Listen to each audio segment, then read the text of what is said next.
6e loi du succès de Napoléon Hill.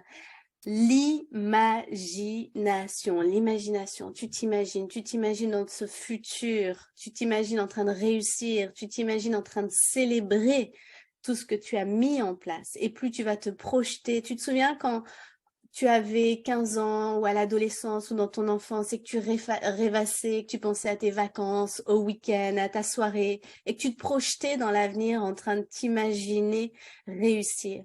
Eh bien, ce pouvoir-là, c'est un des plus grands pouvoirs de l'être humain. Einstein disait c'est le plus grand pouvoir de l'être humain parce qu'il nous permet de posséder notre futur, d'aller envoyer dans l'univers nos désirs, de créer des formes avec nos pensées qu'ensuite on va faire descendre dans la matière. Et ça commence par l'imagination. Et le problème avec l'imagination, c'est qu'elle a été beaucoup bridée par la société.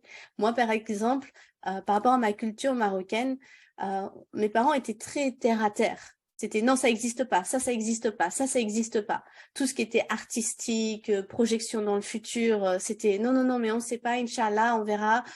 Et donc, il y avait beaucoup d'insécurité avec le futur, beaucoup de peur avec le futur. Et moi, ça a été un peu ma porte de sortie où presque je me disais, je vais quand même imaginer, je vais quand même imaginer faire mon tour du monde, je vais quand même imaginer réussir, je vais quand même imaginer riche, je vais quand même imaginer dans le succès, chanter, faire ce que je veux. Et heureusement que j'ai fait ça. Heureusement que je me suis autorisée à imaginer. Donc, j'aimerais juste apporter votre conscience là-dessus, où vous en êtes par rapport à l'imagination.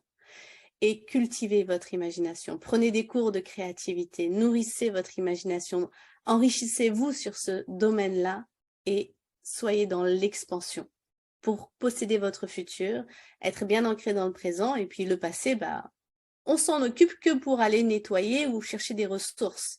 Mais c'est tout. Sinon, on reste dans le présent et puis on possède notre futur en imaginant ce qu'on veut. J'espère que ça apporte des clés, des cognitions. À chaque fois, je reçois beaucoup de témoignages, de remerciements, de personnes qui ont des déclics en écoutant ces pépites, des super prises de conscience. Prenez des décisions aussi. La prise de conscience, c'est bien, mais décider, c'est ce qui va faire que ça va amorcer. Et puis ensuite, vous allez passer à l'action. Et n'hésitez pas à prendre contact avec moi si vous voulez rejoindre l'Académie des déesses ou devenir une leader divine ou bien, pourquoi pas, praticienne de la méthode Wow. Merci, j'adore. À très bientôt. Merci beaucoup.